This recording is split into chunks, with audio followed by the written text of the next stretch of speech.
guys, it's Katie and David, and we have something to tell you guys. Well, You want to start it? not really dating anymore. No.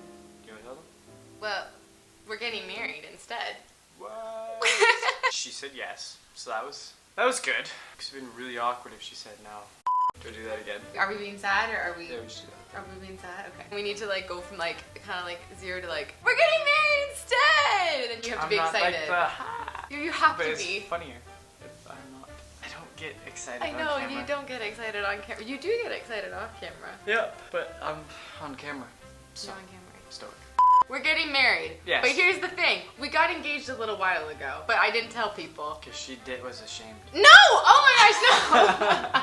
Well, because here's the thing. So we have a weird relationship. And not weird as in bad, but weird as, we're not We're normal. weird. I posted a picture for David's birthday this year where I kind of told a little bit of the background story. And since I posted that picture, wow, do I make you tired? Are you Yeah. bored? Are you bored right now?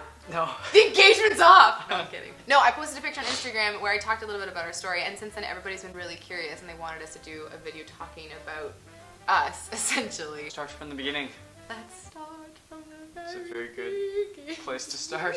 When did we meet, David? Over 10 years ago. Yes, Today? that's correct. Today. Well, We're at my parents' place right now. So we met each other right out that window, where which the you pool can't is. see. I would have been 10, you would have been 13. Yeah, Yeah, so we were really young. really young. I was friends with her older sister. She was always Rebecca's little sister to me. So But I was like massively in love with you. I was hopelessly, Yeah. what's the word?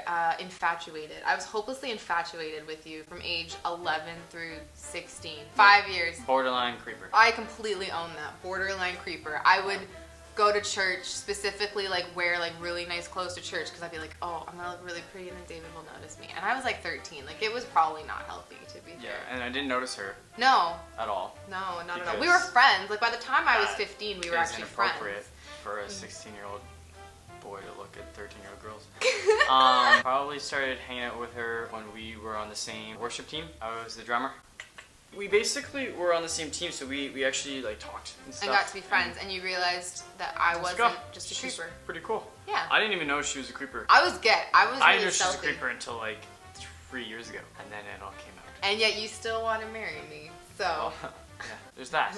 I would go to church, and then before the service, we would talk for like 10 minutes, and then we go sit with our families or whatever. I would be a creeper and stare at you throughout the service. Completely not And I ashamed to wouldn't admit notice. that.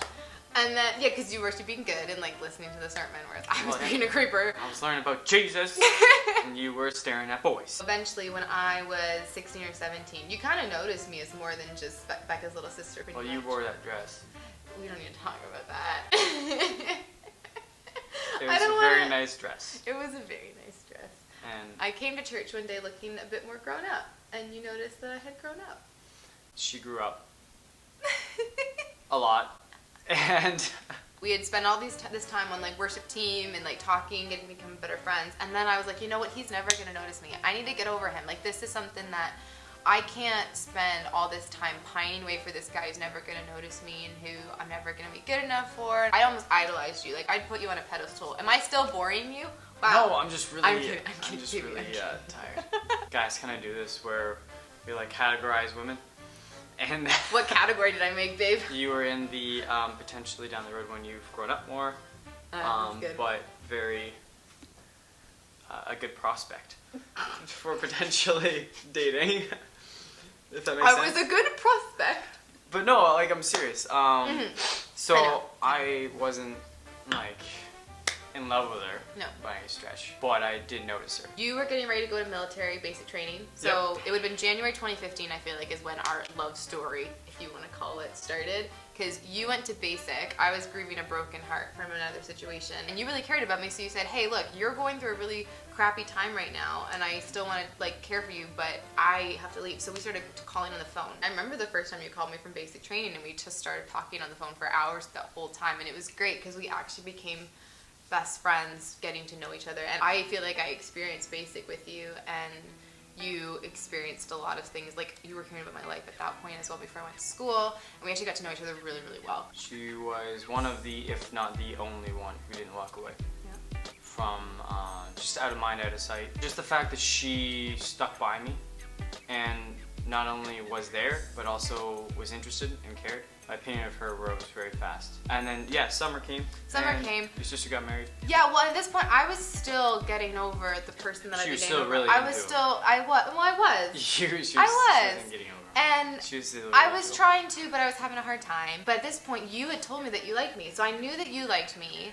And then my sister's wedding was that summer, and it was a really, really hard time for me because I was getting ready to go to school, and I was dealing with heartache still. Plus, I had this amazing guy, you, who really liked me, and it never felt weird. Like, we had like chemistry, we had a connection, and yet for some reason it wasn't the right timing at all. And so I didn't know what to do because it was like, it felt great, but the timing wasn't right. We went on our first date about a week after Becca's wedding. You were like, you know what? You need to go on a date. I want to go on a date with you. I don't care if it's not a date. I want to take you out for dinner. It was a date. It was a date. At the time, I was like, it's not a date. It was a date. So I need two people who are both single and go together someplace and eat food, and only one person pays. That's a date. It was, and you. Just so you know, and it for was all a really girls good date. who are out there, you can't say, oh, it's not a date, because it's a date. It's when a the date. guy pays for you, it's a date.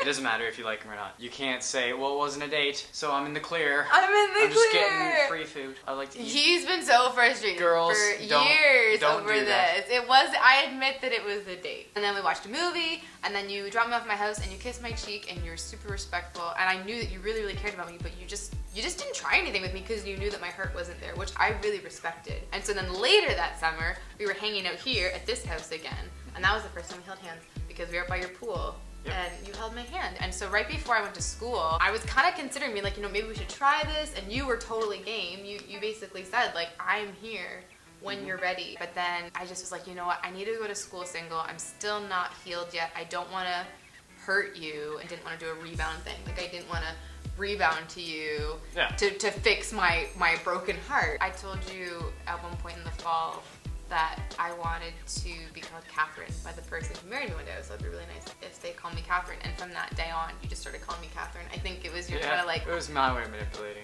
But in December that year, I was so confused about my love life. But I basically freaked out, took it out on you, and basically said, no, we could never date. It would never work with my YouTube life and your military life. It would never work. It was a lot worse than that.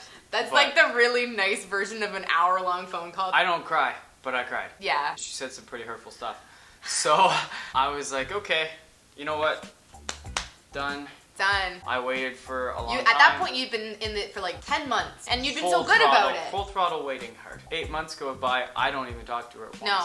She calls me on my birthday, and I'm like, nope. You didn't pick up the phone. I didn't want to, because I didn't want to talk to you. Which is fine. I was a terrible person, so I can admit that. So her calling me kind of put like a seed in my head, and then I hit a wall, and I was like, you know what, I can't do it. Like that 8 months, I tried to distract myself with everything. Hanging out with my boys in the military. Dated. I dated a couple of women. Made some pretty dumb decisions just to try and like distract myself from Catherine. So you I called her because I called was me at just the end of I August. could not have her in my life. I was like, I don't even care if I date this girl anymore. I just want her in my life. So I talked to her, and over the next few weeks we like got back. In October at Thanksgiving last year, you called me, and I knew at this point that you still had feelings, but I didn't know the It was depth of that. super frustrating. I basically bottled it all up, and then it came to a boiling point, and I was Yeah. like, you know what? I gotta say it just to say it once, and then I'm done. And It's then- fine. So I told her I loved her.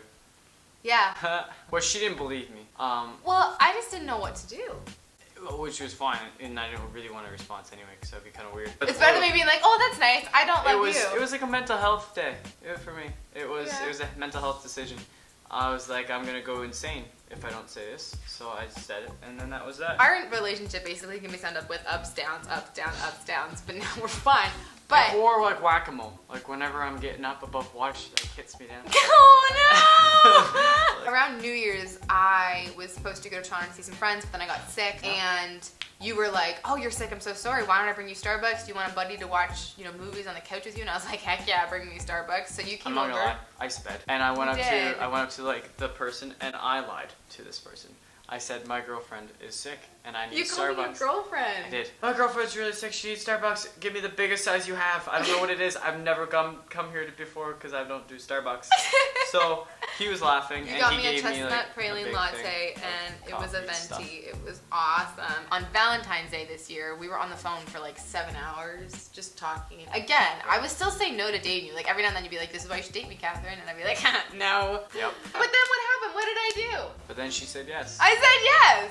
and that was pretty cool. February 25th, I wrote you a letter. It wasn't like asking you to be my boyfriend. It was saying like, this is me saying yes. And I wrote it out specifically because I've been saying no for 2 years. So I was like, he needs Over to 2 actually years, have something that he can reread a few times to let it sink in. Because I knew if I just said like, yeah, Yes, I sure, did. let's do it.